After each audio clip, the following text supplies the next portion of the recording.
আমার মনে যা চায়, কিসের আল্লাহ, কিসের খোদা, কিসের রাসূল, কিসের কোরআন কিতাব, এগুলো বাদ দাও, আমার যেটা ভালো লাগে। এই নওজোয়ান কিশোর ছেলে তোমরা অধিকাংশই হয় মোবাইল আর নয়তো বন্ধু, মনের ইচ্ছা মতো তোমরা করতেছো, খাইতেছো, ঘুমাইতেছো, চুল, চেহারা, লেবাস, পোশাক নিজেদের মতো করে করছো। বন্ধু, এটা উত্তম মানুষ না। আল্লাহ বুঝেরা নিকৃষ্ট মানুষ যারা মনের ইচ্ছা মতো চলে। মাঝ বয়সী উপার্জনকারী অসংখ্য লোক বাজার, ব্যবসা, আয় রোজগারের মধ্যে মন মতো করছেন। হালাল না হারাম, শরীয়তে কি বলে না বলে তার কিছুই জিজ্ঞাসা করেন না। নিজের মতো করেই জমি কিনতেছেন, নিজের মতো করেই হয়তো জমি বেচতেছেন, ব্যবসা করতেছেন। নিজের হাজারো হারাম পদ্ধতি আপনার পদ্ধতির মধ্যে ঢুকে আছে। আপনি না জানার কারণে, না জিজ্ঞাসা করার কারণে নিজের আখিরাত বরবাদ করে দিচ্ছেন। মনে রাখবেন, কিছু মানুষ আছে বদভ্যাস, চালাক মানুষ, কয় যে হুজুর মাথার গাম পায়ে ফেলিয়া কষ্ট করে রোজগার করি, এটা হারাম হবে কেন? না না বাপ, কোনো কিছু কষ্ট করে মাথার গাম পায়ে ফেলে উপার্জন করলেই এটা হালাল হয় না। বুঝেন না? আমি আপনি সহজে বলি, কেউ যদি দুপুরের টাটকা রৌদ্রের মধ্যে দাঁড়াইয়া মদ বিক্রি করে আর গাম বাইয়া বাইয়া পড়তে আসে, এটা হালাল তো? কি লেখা? তো মাথার গাম পায়ে ফেলাইয়াই কামাই, হালাল এটা? কথা বলেন না কেন? তাহলে কি মরা গোস্ত বেচতে হালাল না? তাহলে শুধু মাথার গাম পড়লে হইতো না, আইটেম হালাল হইতে হবে, নিয়ম হালাল হইতে হবে, পদ্ধতি হালাল হইতে হবে, সবকিছু কি হইতে হবে? শরীয়ত সম্মত হইতে হবে।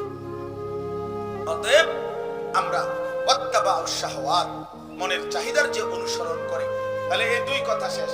এক নাম্বার হলো যারা তাদের নামাজকে নষ্ট করে, মানে সর্বদা নামাজকে বিলম্ব করে, নামাজের ফরজ ওয়াজিব ঠিকমতো আদায় করে না এবং জামাতের সাথে নামাজ ত্যাগ করে। আর যারা তাদের মনের ইচ্ছা মতো চলে, এটা আরো বোঝানো দরকার ছিল, কিন্তু আজকে আর পারলাম না, সময় রাত অনেক হয়েছে। আল্লাহ এবার বলেন ফাসাউফা ইয়ালকাউনা গাইয়া। আমার বাবা, একটু জাহান্নামের মধ্যে রাসূলুল্লাহ সাল্লাল্লাহু আলাইহি ওয়াসাল্লাম বলেছে জাহান্নামের একটি গর্ত আছে, যে গর্তের নাম হলো গাই। গাই কি নাম? গাই বলেন। নবীজি বলছেন পুরা জাহান্নামের মধ্যে সবচেয়ে ভয়ঙ্কর আযাব বেশি এই গাই নামক গর্তে। এবং নবীজি বলছে, তাফসিরে আছে, জাহান্নামের বাকি অংশ আল্লাহর কাছে প্রতিনিয়ত পানাহ চায় যে আল্লাহ, ওই গাই নামক গর্তে আমি জাহান্নামেরও ফেলিয়ে দেব। ফাসাউফা ইয়ালকাউনা, তো ফাসাউফা ইয়ালকাউনা গাইয়া। ওই ব্যক্তি, আল্লাহ বলে, এই যেই মানুষগুলো তাদের নামাজ নষ্ট করে, মনের ইচ্ছা মতো চলে, আমি তাদেরকে জাহান্নামের সেই নিকৃষ্ট গর্ত গাই, ফাসাউফা ইয়ালকাউনা গাইয়া, তাদেরকে গাই নামক সেই গর্তে ছুঁড়ে মারব। আল্লাহ আমাদেরকে মাফ করে দেন, আল্লাহ আমাকেই মাফ করে দেন। চলেন আমরা ইনশাআল্লাহ নাফরমানির জিন্দেগি থেকে, ভুলের জিন্দেগি থেকে ফিরে আসি। মনের ইচ্ছা মতো নয়, বরং কোরআন সুন্নাহ মতো চলবো ইনশাআল্লাহ। নামাজকে যারা পড়ি না পড়বেন, আর যারা পড়েন তারা ঠিক করবেন, ঠিক করবেন ইনশাআল্লাহ। প্রত্যেক বাবার কাছে, বুড়া মানুষ আপনার কাছে, শেষ বয়সটা আল্লাহ তাআলা সাদওয়ানের জন্য দিয়েছেন। আমাকে অনেক বুড়া মানুষে মনে করছে শেষ হায়াত সাদওয়ানে বন্ধ করে। চা দোকানদার রে বলছে, ভাই এই তোর কাছে জিন্দেগিটা দিলাম, তুই কত বন বিড়ি যা ফারস খাওয়াবি, আর আমার হায়াত তোরে দিলাম, এনে বই বই বল। না না, শেষ হায়াত আখিরাতের নেকি বাড়ানোর জন্য দিছে আল্লাহ। আল্লাহ আমাদেরকে কদর করার তৌফিক দান করেন। এই জন্য আল্লাহ বলেন শেষ আয়াত, ইল্লা মান তাবা। অতএব যে এই গুনার রাস্তা ছেড়ে দিয়ে তওবা করে আমি আল্লাহর নিকট ফিরে আসে, ওয়া আমানা, আমি আল্লাহকে মেনে নেয়, ওয়া আমিলা সালিহান, সমস্ত নেক আমল নতুন করে শুরু করে, ফাউলাইকা ইয়াদখুলুনাল জান্নাহ, আমি আল্লাহ ওয়াদা দিলাম এই লোক সবগুলোকে আমি জান্নাতে ঢুকায় দেব। ওয়ালা ইউজলামুনা শাইআ, কারো উপরে এক বিন্দু কোনো জুলুম করা হবে না। এজন্য চলেন ইনশাআল্লাহ গুনাহ ছেড়ে দেই, আল্লাহর নাফরমানি ছেড়ে দেই। কিশোর যুবক বাবা, আল্লাহর ওয়াস্তে বাপ, নিজের নাফরমানির জিন্দেগি ছেড়ে দাও। আল্লাহ তাআলা আমাদের সবাইকে বুঝ দান করেন। আজকের এই মাহফিলখানা আল্লাহ তাআলা কবুল করেন। আইটেমেই নাই, তারা মানুষের কাতারেই নাই, তারা প্রজন্মের অংশই না, তারা আগেই বাদ, তারা সেজদাবিহীন, দিনকে দিন যাদের কেটে যায়, রাতকে রাত কেটে যায়, ওরা আনআম চতুষ্প জন্তু জানোয়ার ছাড়া আর কিচ্ছু হইতে পারে না। যারা বুঝছে জীবন মানে হইল খানা, পেশাব পায়খানা আর ঘুম আর লজ্জাস্থানের চাহিদা পূরণ করা, শাহওয়াত পূরণ করা, এতটুকুই যাদের জীবন, তো তারা আর রাস্তার ওই জানোয়ারের সাথে তেমন কোনো পার্থক্য নাই। জানোয়ারও খায়, ঘুমায়, পেশাব পায়খানা করে, যৌন চাহিদা পূরণ করে। তুমি আমিও যদি মনে করি জীবন মানে খানা আর ঘুম আর পেশাব পায়খানা আর যৌন চাহিদা পূরণ করন, তাইলে বাবা বিশ্বাস করে রাস্তার ওই জানোয়ারের দিকে, রাস্তার ওই কুত্তার দিকে তাকাইয়া দেখো, তার সাথে তোমার তফাৎ কি? ফাত্তাবাআ হাওয়াহু ফামাসালুহু কামাসালিল কালব। কুরআনুল কারীমের আয়াত, সূরা আরাফের মধ্যে আছে। আল্লাহ বলে, মনের ইচ্ছা মতো যে চলে, নিজের মনের চাহিদার যে অনুসরণ করে, তার উদাহরণ, তার দৃষ্টান্ত, ফামাসালুহু কামাসালিল কালব, তার উদাহরণ কিসের মতো? কালব, হুজুর বলেন, তরজমা বলেন, কুত্তার মতো। আল্লাহ বলছে কামাসালিল কালব অর্থ কুত্তা, কুকুর। আল্লাহ বলছে তার উদাহরণ কিসের মতো? ইন তাহমিল আলাইহি ইয়ালহাস আও তাতরুকহু ইয়ালহাস। দৌড়ানি দিল হাফায়, দাঁড়াইয়া থাকলো হাফায়, কুত্তার স্বভাব। দৌড়ানি দিল জিহ্বা লম্বা করে, তার করাই রাখলো জিহ্বা লম্বা। পেলেও অতৃপ্ত, না পেলেও অতৃপ্ত। এই জন্য নাফরমান যুবক, বেহায়া যুবক যে আল্লাহকে সিজদা দেয় না, তার মূলত কোনো লজ্জা নাই, শরম নেই। যে 5 ওয়াক্ত নামাজ পড়ে না, সে মূলত বেহায়া।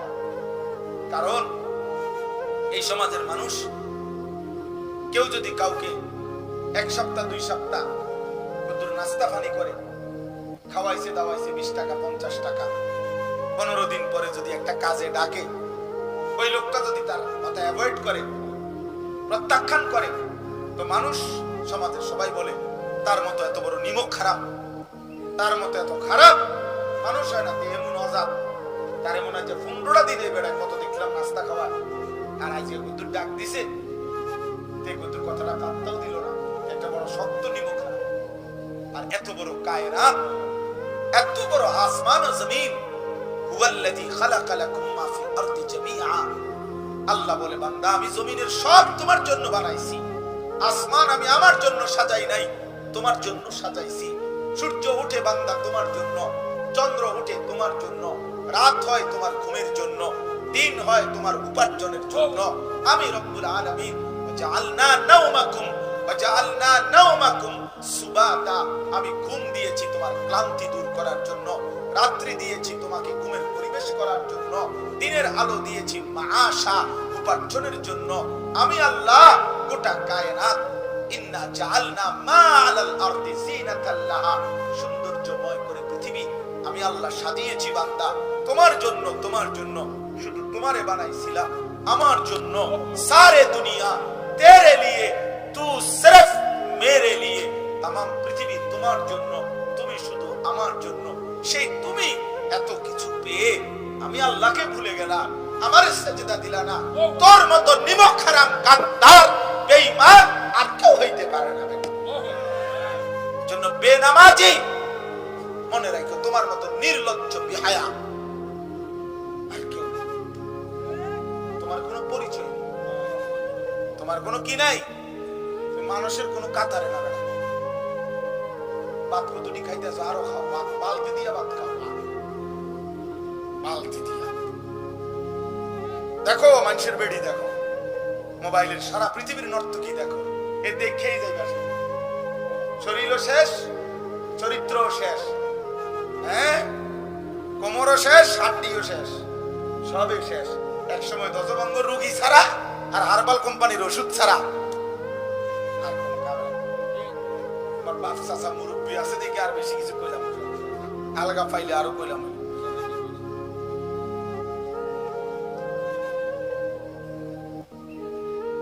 জীবনটা নষ্ট করা ছাড়া এই নারী দেখে, ছবি দেখে, মোবাইলের এই অস্থির দৃশ্য দেখে আখেরাত তো বরবাদ হলোই, দুনিয়াটাও নিজের শরীর, স্বাস্থ্য, জীবন, যৌবন নষ্ট করা ছাড়া খোদার কসম আর কিছুই মিলে না। আর কিছুই মিলে না, হতাশাই মিলে না, আফসোসই মিলে না। তাইলে আসেন, আল্লাহ তাআলা বললেন ফাখালাফা মিন বাদিহিম খালফুন আদাউস সালাহ, যে নামাজ ত্যাগ করে, পড়ে না, তারে না, যে নামাজ নষ্ট করে তারে বলছি নিকৃষ্ট। এখন নামাজ নষ্ট করে কে? একদম ছোট্ট কথায় বলি, তিনটি কাজ যে করে সে নামাজকে নষ্ট করে বৈরব। এক, যে নামাজ পড়ে ঠিক কিন্তু সর্বদাই নামাজের মধ্যে দেরি করে, নামাজকে তাখির করে, অর্থাৎ নামাজকে যথাসময়ে পড়ে না। আল্লাযীনা ইউআখিরুনাস সালাহ, যারা নামাজকে দেরি করে এরা হলো নামাজকে নষ্ট করে, এরা নিকৃষ্ট। আবার কেমন ভয়ানক কথা বলে। নবীজি উদাহরণ দিয়ে বুঝাইছে, হাদিসে আছে নবীজি সাল্লাল্লাহু আলাইহি সাল্লাম বলছেন তিলকা সালাতুল মুনাফিক। আমার কাছে আরবি কিতাব আছে, আবু দাউদের হাদিস। নবীজি সাল্লাল্লাহু আলাইহি সাল্লাম বলছেন ওই নামাজ মুনাফিকের নামাজ, ওই নামাজ মুনাফিকের নামাজ, ওই নামাজ মুনাফিকের নামাজ। তিনবার বলেন। আসরের নামাজের উদাহরণ দিছে নবীজি, ইয়ারকুবু হাত্তা তাগরুবাশ শামস, যে লোকটা অপেক্ষা করে, আসরের নামাজ পড়ে না, পড়ে না, পড়ে না, পড়ে না, এরই মধ্যে সূর্য ডুবার টাইম হয়ে গেছে। হাত্তা কানাত বাইনা কারনাই শাইতান, সূর্য ডুবার সময় সূর্য শয়তানের দুই সিংহের মাঝখানে থাকে। নবীজি বলছে কামা ফানাক্কারা আরবাআন, সে এই টাইমে আইয়া তাড়াহুড়া কইরা 4 রাকাত আসরের নামাজ যেন 4টা ঠোকরা মারছে এইভাবে আদায় করে। রাসূল বলছেন এটা মুনাফিকের নামাজ। টোটালি পড়ে না, এটা না, বুঝেন না কথা। পরে কি দেখেন বেরাত লাগাই, কোনানে লাগাইয়া একবারে মাথাত লাগাইয়া আর কি, টাইমের একবারে শেষ মাথাত দিয়া। আমাদের দেশের মহিলাদের বদ অভ্যাস, 1টা বাজে জোহরের নামাজের আজান হইছে, এ বুড়ি যখন জোহরের নামাজ পড়তে যাওয়ার সময় 4:30 আজান হইছে, এ ভাত রাঁধছে, করলা ভাজি করছে, ডাল রাঁধছে, জিফুত গোসল করাইছে, গরুরে গোসল করাইছে, ছাগলেরে গোসল করাইছে, গোটা উডান ঝাড়ু দিছে, এরপরে দিয়া কাপড় চোপড় ধুইছে, এরপরে রৌদ্র দিছে, 14 গোষ্ঠীর গোটা ইউনিয়নের যত কাম সব শেষ কইরা এরপরে বাইজা গেছে 4টা, সোয়া 4টা। এই সময় উনার নামাজের কথা মনে পড়ছে। এরপরে 12 রাকাত 10 রাকাত নামাজ 4-5 মিনিটের মধ্যে জাপানি মেশিনে, বুঝেন নাই, উঠে আর নামে ধুমাধুম। এটা ফরেন আর কি, এটা ফরেন আর কি, তামাশা, তামাশা। সব সময় নামাজকে বিলম্ব করে। তাহলে যে সর্বদা নামাজকে বিলম্ব করে আল্লাহ তাআলা বলছে সে খালফুন, মন্দ লোক। 2 নাম্বার, আর বেশি ব্যাখ্যা বললাম না। 2 নাম্বার হলো নামাজের মধ্যে ফরজ ওয়াজিব, নামাজের আদাব শারায়েত, নামাজের যে ফরজ ওয়াজিব আছে এগুলো যে ঠিক মতো আদায় করে না, আল্লাহর কসম তাফসিরে লিখছে সে নামাজকে নষ্ট করে, ওই লোক মন্দ লোক। এখন বলে নামাজের মধ্যে রুকু থেকে সোজা হয়ে দাঁড়ানো ওয়াজিব কিনা? তা আমাদের দেশের অসংখ্য লোক আছে যারা রুকুটা দিয়া মাথাটা একটু উড়াইয়া নিচের দিকে জায়গা। আপনার ব্যায়ামটা কি দেখা, সমস্যাটা কি? সমস্যা কি? রুকু থেকে সোজা হয়ে দাঁড়ালেন না কেন? ওয়াজিব ছেড়ে দিছে। 2 সেজদার মাঝখানে বসা স্থির হয়ে ওয়াজিব। আমি শুধু একটা উদাহরণ বললাম, আরো তো বহু আছে। 2 সেজদার মাঝখানে বসা ওয়াজিব, বুঝছেন কিনা বলেন? 2 সেজদার মাঝখানে স্থির হয়ে বসা, এটা কি ওয়াজিব? অসংখ্য মুসল্লি আছে সেজদা একটা দিয়া মাথাটা একটু আলগি দিয়ে আরেকটা মারে, আরেকটা জাতা মারে। আপনি মাঝখানে বসলেন না, কি ছুটে গেল? ওয়াজিব। সূরা কেরাত অশুদ্ধ, রুকুর তাসবিহ অশুদ্ধ, আত্তাহিয়াতুটা শুদ্ধ পড়ে নাই, হ্যাঁ, ঠিক মতো রুকু দেয় নাই, ঠিক মতো সিজদা দেয় নাই। একজন মুসলমান রুকু শিখা দরকার। একজন আল্লাহওয়ালা মুত্তাকি নামাজি আলেমে দ্বীন থেকে রুকু শিখতে হয়। রুকু শেখার বিষয়, সিজদা শেখার বিষয়। এজন্য যে ব্যক্তি নামাজ পড়েও এই ফরজ ওয়াজিব নামাজের আরকান আহকাম এগুলো ঠিকমতো পালন করে না, সে মূলত নামাজ নষ্ট করে, সে মন্দ লোক, সে নিকৃষ্ট। এবার উদাহরণ শুনেন, তাফসীরে আছে হযরতে হুযায়ফা রাদিয়াল্লাহু তাআলা আনহু, নবীজির একজন বিখ্যাত সাহাবী। উনি একদিন উনার সামনে দেখছেন একজন লোক নামাজ আদায় করতেছে। তাফসীরে মাআরিফুল কোরআনে আমি নিজের চোখে পড়ছি। তো ওই লোক নামাজ শেষ করে সালাম ফিরাইছে, আর হুযায়ফা ওনারা ডাক দিছে, এদিকে আয়েশা জিজ্ঞেস করছে যে তুমি যে এখন নামাজ পড়লা, ওই লোক ঠিকমতো রুকু সিজদা করে নাই, তো আজকে কতদিন যাবত তুমি এভাবে নামাজ পড়ো?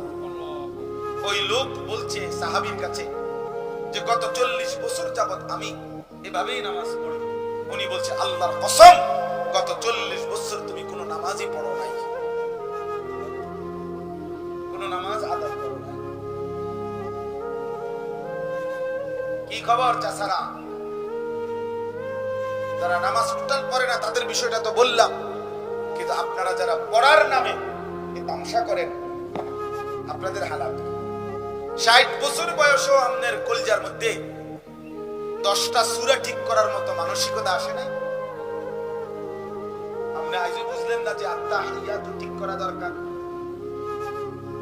আফসোস ছাড়া আর কি। আপনি আজও বুঝলেন না?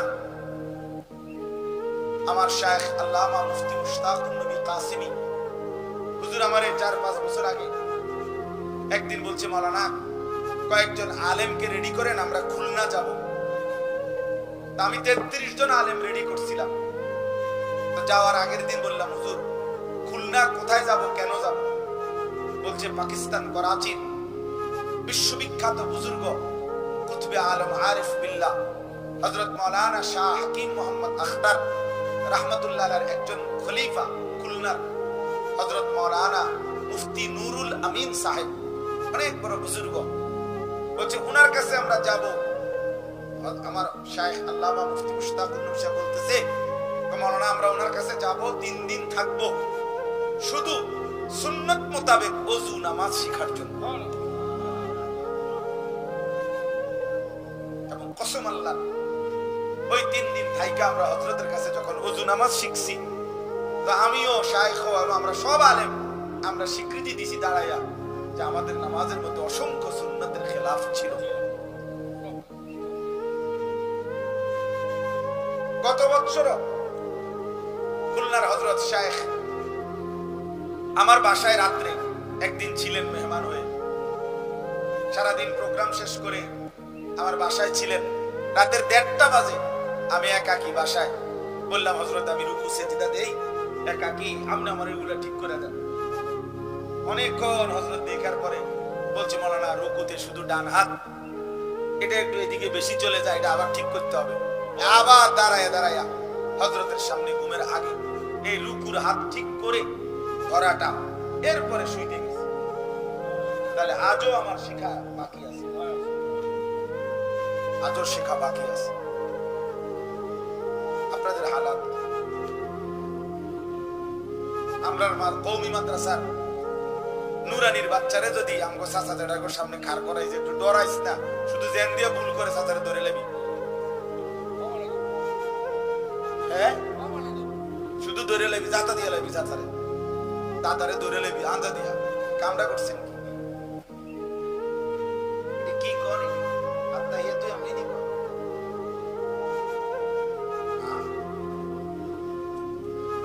আমাদের একজন ঘনিষ্ঠ অ্যাডভোকেট আছে কুমিল্লা, উনি একবার এই কথাটা বলছিল, কয় হুজুর আমার ছেলেরে হেফজখানায় দিছি, নাজেরা পরে যখন আমার ছেলে একদিন আমি কোরআন শরীফে 2টা সূরা পড়তেছিলাম ঘরে, ও আমার বাচ্চা এসে আমারে শুনছে, সে শুননা আমার এমন লজ্জা দিছে, আব্বু আব্বু আব্বু আব্বু ইন্না লিল্লাহি ওয়া ইন্না ইলাইহি, এগুলো কি পড়ো তুমি, এগুলো তো কিচ্ছু হয় না, এগুলো এখন শিখো, ঠিক করো।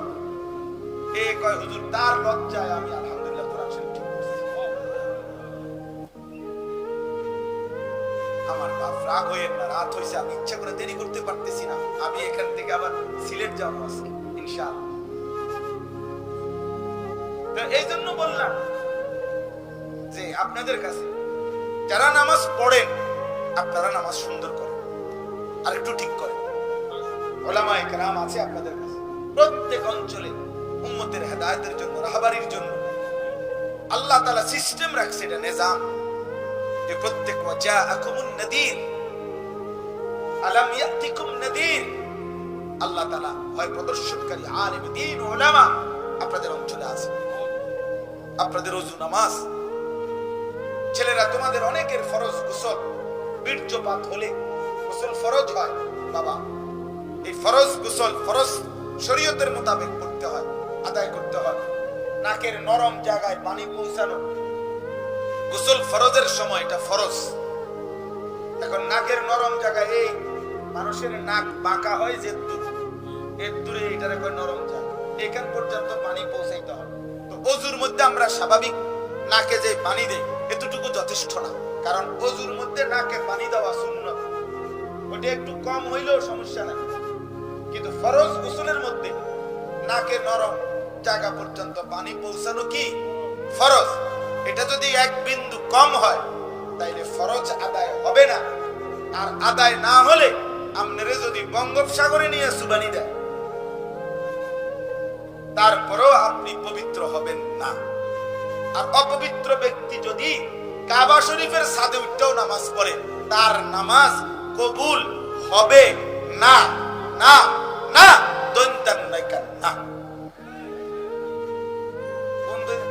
কোন না দৈন্তান না, মর্দিনান না, নামাজ হবে না। কাবা শরীফ বাইরে এলো তো। অতএব নামাজ ঠিক করা, ওযু ঠিক করা, গোসল ঠিক করা এই মামুলি বিষয় না, এই বিষয় ছোট্ট না।